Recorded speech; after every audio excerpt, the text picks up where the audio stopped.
This is Group Five's presentation. The Group Five included Dana Neuman, Jacob Harrison, and Rebecca Yong.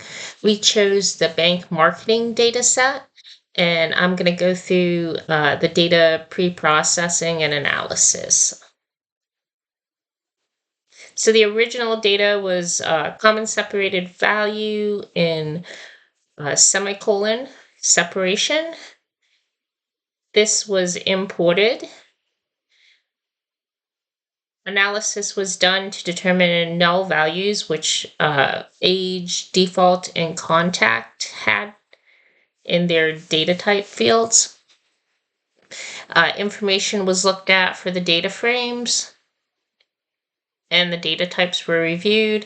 Upon review of data types and data, the write-up is included on the dimensions, original assignment, and the changing of the values.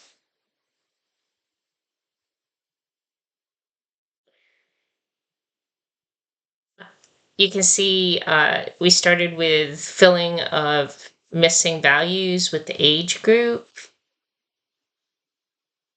changing of values to category for job, marital, education. Originally, true and false fields were changed to Boolean type, and after a review during chart creations, it was determined a separate field needed to be created. So those were backed out to objects in a 4 Boolean type specific fields were identified and created uh, to maintain the consistency for the diagrams.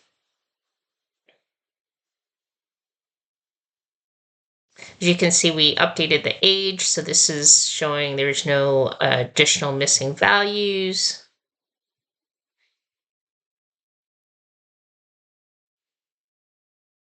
Contact was updated to category. Empties were filled to unknown. There were, besides the Boolean fields, 2 additional fields were added, a season value of which included separating months into winter, spring, summer, and fall, and then also an age group value representing young, middle, and old.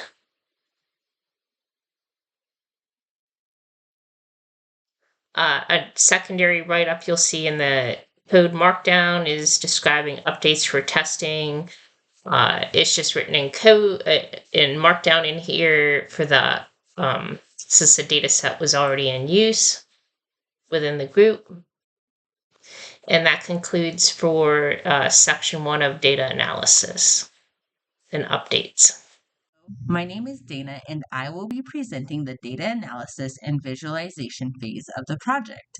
Our research question is, how do demographic characteristics such as age, job, marital status, and education predict the probability of default among banking clients? Our dependent variable is default.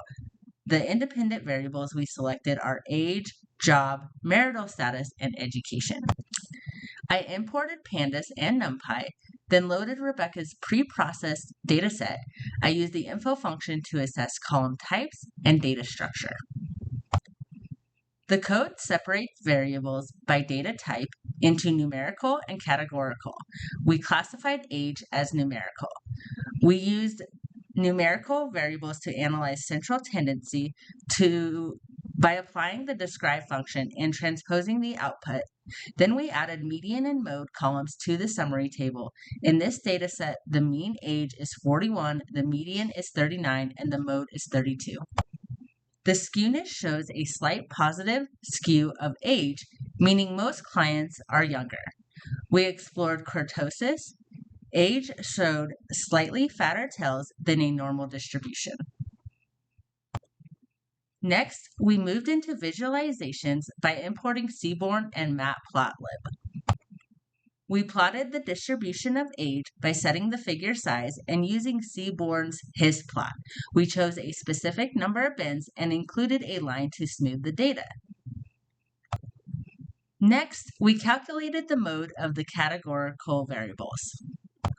The mode for the job type is blue collar. The most common marital status is married. And the most frequent education level is secondary. We use Seaborn's count plot to visualize the frequency of each category among our independent variables.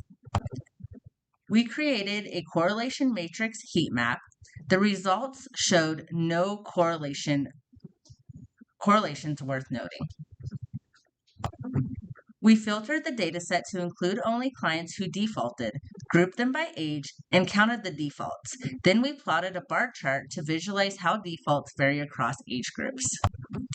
After plotting the defaults, we calculated proportions to see which groups were most affected. The analysis showed that clients in their 20s and 40s had the highest proportions of defaults, highlighting these age ranges as key risk groups.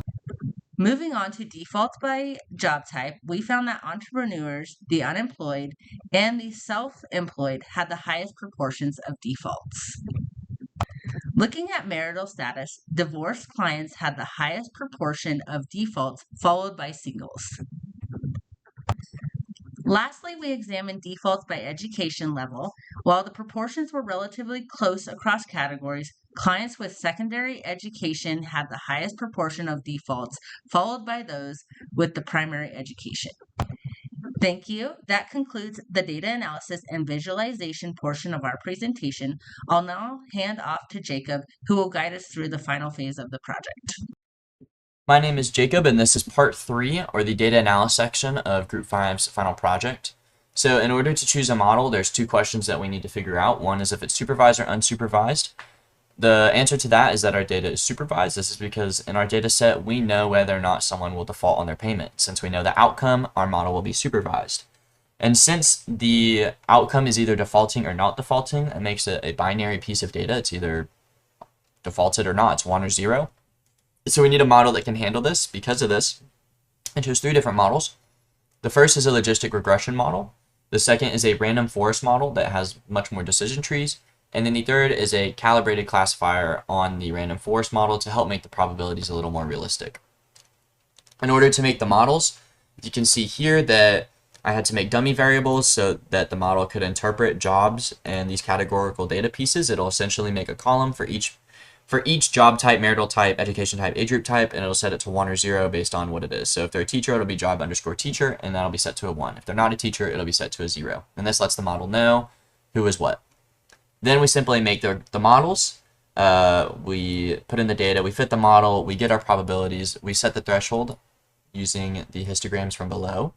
And then we do the exact same thing with the random forest, fit it, get the probabilities, and the same thing with the calibrated classifier model. Fit it, get the probabilities, set the threshold. Now, this is the probabilities for each of our models. You can see here that there's a lot of overlap, which would lead to think that the model performance won't be great because in cases where it wants to guess positive, there's going to be a lot of false positives because you can see all this overlap from the negative cases. Same goes for every model except for the calibrated classifier, where all the positive cases are really close to 0.0 or lower, and all of the negative cases are closer to 1. Using a confusion matrix, you can kind of understand the decision-making process of the models and all the positives and negative guesses it's making. And these are going to be the insights for the random forest model, the logistic regression model, the calibrated classifier model, and then the random forest model. For measuring model performance, I like the accuracy, precision, recall, and F1 score. You can see here that we have a very low accuracy, a really low precision, and moderate recall, or a fair recall for some of them, except the logistic regression has a really good recall, but that doesn't matter because of the low precision. And then very low F1 scores, F1 score below 0.5 probably means that the model isn't good and you shouldn't use it. So a score of 0.03 is very, very bad. To interpret the results, it makes sense that the models are performing poorly because defaulting is a very complex situation and it would require very in-depth and complex data to predict it. By using just things such as job or marital status or age, it's very hard for the model to accurately predict this, and we would want something more complex such as credit history, where the model could really get insights into the financial responsibility or behaviors of an individual. And then here we can just look at the variable contributions and how they influence the model and the decision it makes. And so looking at this to answer our research question, we decided that no, you cannot use things such as age, marital status, or job type, or education to predict defaulting with these models. You need something much more complex like credit history. And that is the end of this presentation. And thank you for listening and watching.